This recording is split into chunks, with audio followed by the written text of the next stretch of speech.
Rice is a staple food for millions, a symbol of life and sustenance. But behind every grain of rice lies a story.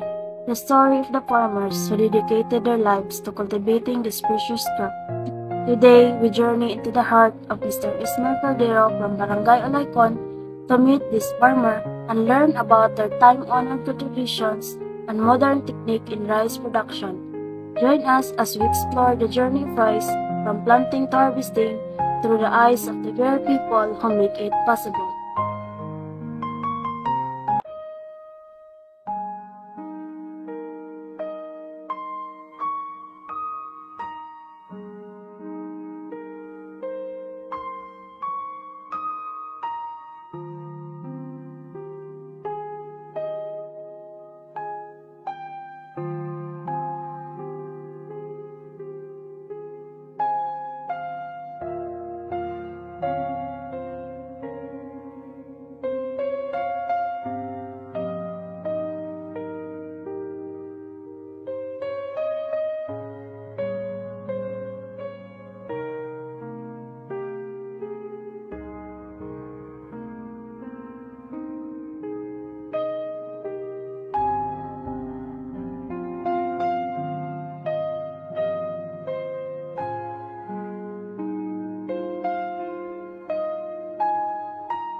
Hapon ko, ako ay si Arlen Arsenal, estudyante sa Montas third year.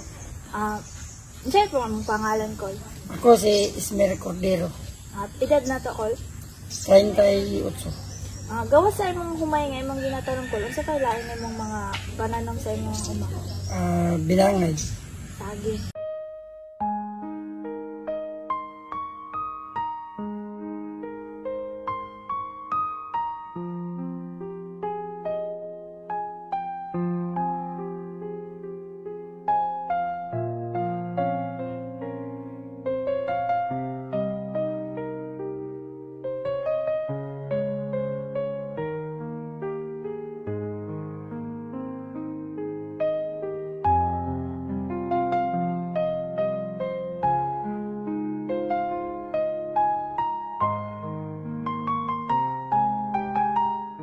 Kuan pod, Gol, bago ka magtanong sa imong humay or sa imong saging, unsa pod ang imong mga ginabuhat nga mga pamaagi para kuan or preparation nimo sa imong yuta? Ang una sa humay, iparotor, tapos ipabao, paghuman sa pilon, dayon paghuman magsabuag. Direct inyong pamaagi sa...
Unsa pud nga klase nga sa humay ninyo kol, unsang klaseng binhi ang inyong ginatanom?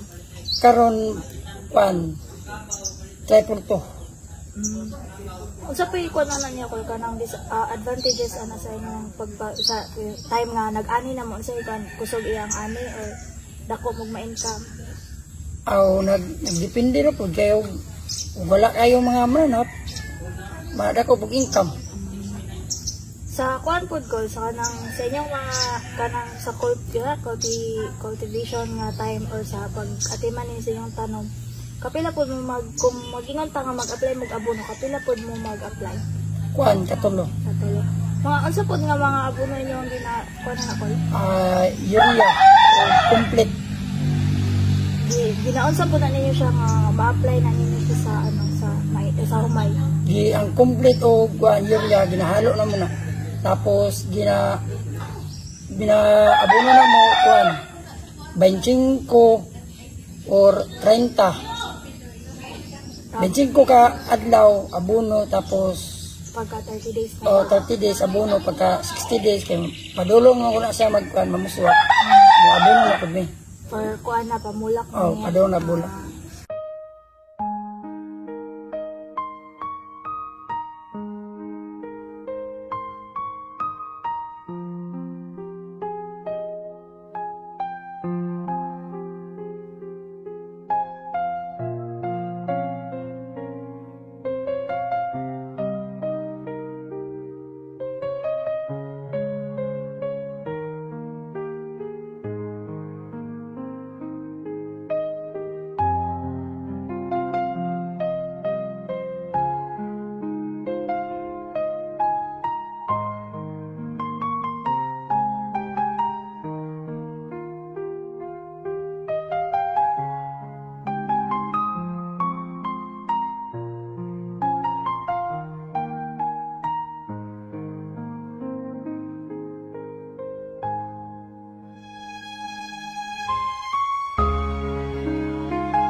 Tapos kung kuan ko, kanang gawas sa, di ba naman dyan ay piste, na sakit, yan apoy sagbot nga magawas sa humay. Ginaunsa po na siya nga para makontrol. Ang pormero, pagka humanog, sabuwag na mo, after 4 days, mag-spray mig kuan, ang sagbot. Tapos, pag nanap po yung mga mananap, sagaran ulod, mag-spray na po mig para pang ulod, mga budan, mga inanaal pa na. Tapos pagpadong na siya nga kuan mo magbuswak, mag-spray mig tang kuan para patinggas na pod. Sa kung pag-ani na kol, unsa inyong ginagamit pag mag-ani na? Kuan na kanang harvester. Tapos napod may kanang pag ma-ani na mas or butang ta masulod na sa sako, napod may storage ana nga diri na ninyo ginabutang or diri. Napod pang konsumo na mo, napod. Dahil magbalay ang uban ni baligya po na mo.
Gawas sa kanang sakit sa humay sa piste o sa kana pa ba may laing nagyan nga mga problema nga bahin sa inyong uma? Bahin sa humay na nagyan kanang kuan mga punggos magpula ang dahon. Ano siya ginatambala na muna. Kana mo ang humay na agian mo gyud na mamusakan.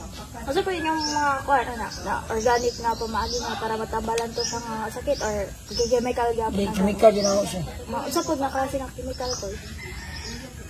sama sa kining kuan mga tupsin o kining kining daitin. Makakaya ra sa budget na ko kay kung mo palit na Makaya. Mas baba man siya kontratong powder man ko siya kontratong mga liquid kay mas mahal man ka.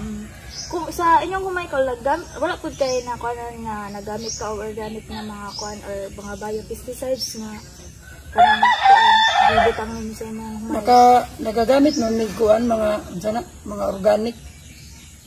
Mga usa pud nga klase nga organic. Nalimot mo lang ko eh. Classic mo ginagamit ng mga organic good. Asa pud ka nakakuan ana nga source call? Di ko aram na sa mga good po kining mga technician po ba? Deliver po sa mga. So, mora na ako pangutan na ko. Naganin, salamat sa inyong time. Gigahin nga time. Salamat. The life of a rice farmer is not easy. It's a life of hard work, dedication, and resilience. But it's also a life deeply connected to the land, the tradition, and the very essence of our food.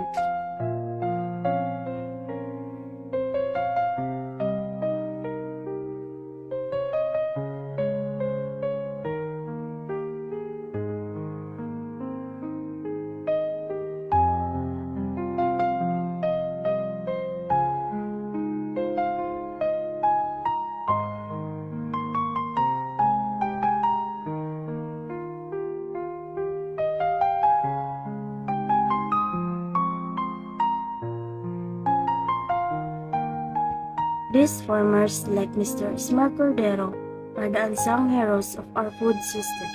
They are the guardians of our rice fields, and their stories are a testament to the enduring spirit of agriculture.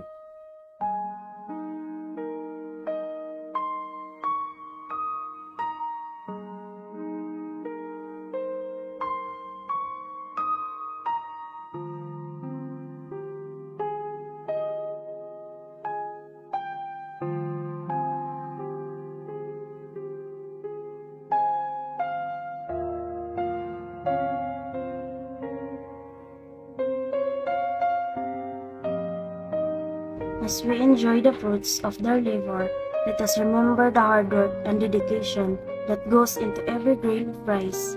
Let us support our farmers and ensure the future of rice cultivation for generations to come.